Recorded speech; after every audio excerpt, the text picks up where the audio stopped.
So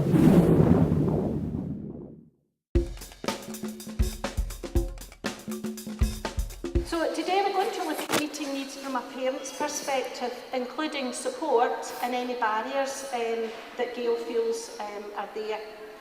Gail, what were your expectations or concerns when Scott was moving from primary to secondary? I think, first of all, just to explain that our whole idea for Scott was that he learned to be part of the world and be included in the world, and that was our main aim of him going through the education system. I also wanted him to be supported appropriately, not to be over-supported, and to develop independence and resilience with him, because in the real world, once he was at the stage of leaving, a lot of the support's not available. He'll be expected to be as independent as possible. We decided to front load his support, but he was confident within the school then. We'd settling in reviews, which Scott was involved in, and I think that helped an awful lot, help him settle in the school, and for me to become confident in the school that they were going to provide what Scott needed. We also had occupational therapists in the school, and I also got a speech and language therapy report. Now for Scott, knowing that there were strategies in place meant he could focus what was going on in the classroom.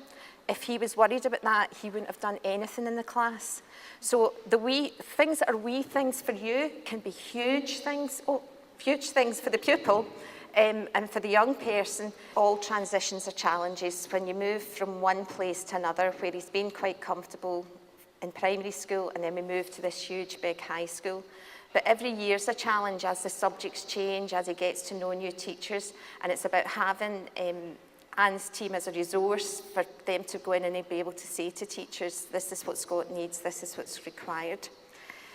The tracking and the communication with the school, I think is good. I think it could be a wee bit better from the point of view of letting people know as soon as there becomes an issue, rather than waiting to see how it develops, and then there's a surprise at parents' night. Parents don't like surprises at parents' night. Parents like to feel comfortable at parents' night and know what's happening. I think also we've always had frank and honest discussions at meetings about what Scott's needs are and how Scott is progressing, and Scott has been part of that, so he has heard exactly what we've said in the room. There's never been any meetings that he's not been present at. Some of the times he was under the table with embarrassment because of his mother. Some of the times he didn't like what he had to hear, but he had to hear it.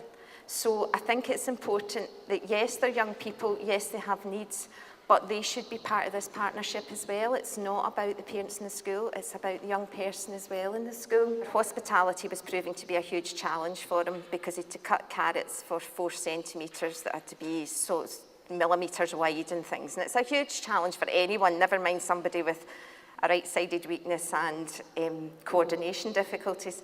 So what we did was we said, right, give us the recipes, we'll practice them at home, and that was, I got relieved from a lot of cooking so that he could do this.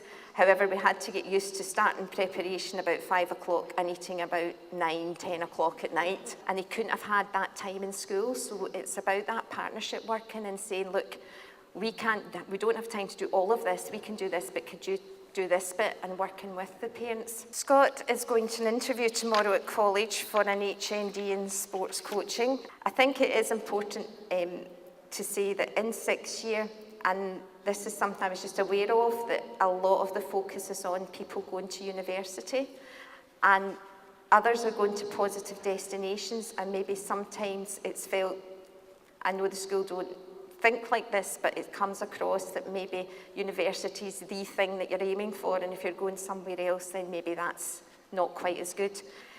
I think we have all been on a journey with Scott, yourselves, ourselves, and Scott.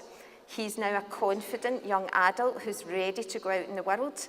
His mother's not at the same confidence, but we're going there. And it's really to say thanks to everybody for doing that and helping us.